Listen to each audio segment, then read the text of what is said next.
আচ্ছা, কারা কারা কমেন্ট করেছিলে বলো তো যে পয়লা বৈশাখের জন্য এরকম সিম্পল মেকআপ লুক ক্রিয়েট করে দেখাতে?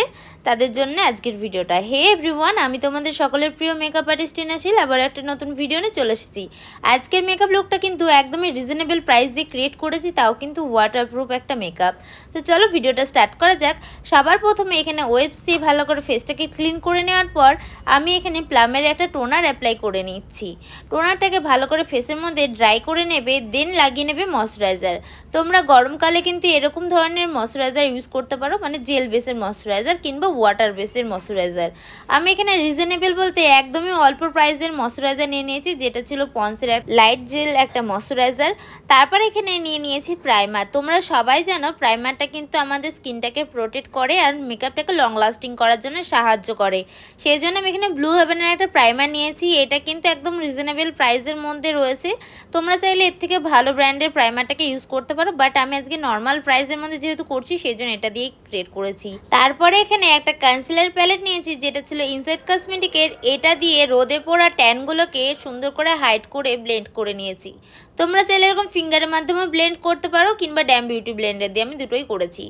দেন এখানে ম্যাকেজিমিয়ার একটা ফাউন্ডেশন নিয়ে নিয়েছি, যেটা শেড নাম্বার ছিল 0203 সামথিং এরকম কিছু একটা। সেটা দিয়ে সুন্দর করে আমার একদম ফেসের মধ্যে হালকা পরিমাণে হাত দিয়ে লাগিয়ে ব্লেন্ড করে নিয়েছি। তারপরে ওই ইনসাইড কসমেটিকের একটা কনসিলার নিয়ে নিয়েছি, যেটা দেখছো এখানে এই প্যালেটটা থেকে আমি হালকা করে একদম লাইটভাবে যতটা কম পরিমাণে পারবে ততটা কম পরিমাণে কনসিলারটাকে ইউজ করবে। দেন এখানে সুন্দর করে ব্লেন্ড করে নেওয়ার পর আমি এখানে নিয়ে নিয়েছি ল্যাকমির একটা লুজ পাউডার, যেটা দিয়ে আমি মেকআপটাকে লক করছি। আর আইলিডের উপরেও কিন্তু আমি অ্যাপ্লাই করেছি পাউডারটাকে। সুন্দর করে পাউডারটাকে লাগিয়ে নিয়ে কিন্তু ডাস্ট আউট করে দিচ্ছি। আর মুখের সাথে সাথে গলাতেও লাগাতে ভুলবে না পাউডারটাকে। আর দেখো কতটা পরিমাণে স্ট্রাগল করে আমার ভিডিও বানাতে হয়।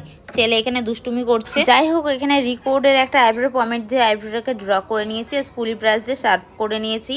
দেন এখানে সিম্পলভাবে একটা আই মেকআপ করে নিচ্ছি। দেখতে পাচ্ছ একদম লাইট কালার পিঙ্ক কালার দিয়ে ভালো করে স্মাজ করছি। একটা কালারই ইউজ করেছি আর চোখের নিচটাতেও হালকা করে স্মাজ করে নিচ্ছি। দেন এখানে ব্রোনজিং করে নিচ্ছি, বা তোমরা বলতে পারো পাউডার কন্ট্যুরিং করে নিচ্ছি। মুখটাকে শার্প দেখানোর জন্য এটা করা কিন্তু খুবই জরুরি।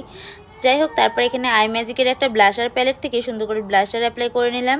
দেন এখানে মার্সের একটা হাইলাইটার প্যালেট থেকে সুন্দর করে হাইলাইটিং করে নিচ্ছি। তোমরা কিন্তু ফেসের মধ্যে বেশি হাইলাইটার দেবে না, চাইলে কিন্তু অল্প হাইলাইটার দিলে তবে কিন্তু ন্যাচারাল লাগবে মেকআপটা। যাই হোক, সুন্দর করে এখানে হাইলাইটার দেওয়ার পর দেখো আমি আইলিডের ওপরও হালকা করে একটু অ্যাপ্লাই করলাম। আবার ছেলে দুষ্টুমি করছিল। দেন এখানে হুজুর পিঙ্ক হাইলাইটার দিয়ে একটু হালকা করে হাইলাইটারটাকে অ্যাপ্লাই করলাম। আর এখানে ইনসাইড কসমেটিকের একটা ফিক্সার দিয়ে মেকআপটাকে লক করে নিয়েছি। আর এখানে সুন্দর করে একটু মাস্কারা লিপস্টিক পরে নিয়েছিলাম, বাট কারেন্ট চলে গেছিলো বলে ভিডিওটা নিতে পারিনি। আজকের ভিডিওটা কেমন লাগলো অবশ্যই কমেন্ট করে জানিয়ে যেও। ভিডিওটা ভালো লেগে থাকলে লাইক কমেন্ট শেয়ার আর একদমই সাবস্ক্রাইব করতে ভুলো না। Thanks for watching.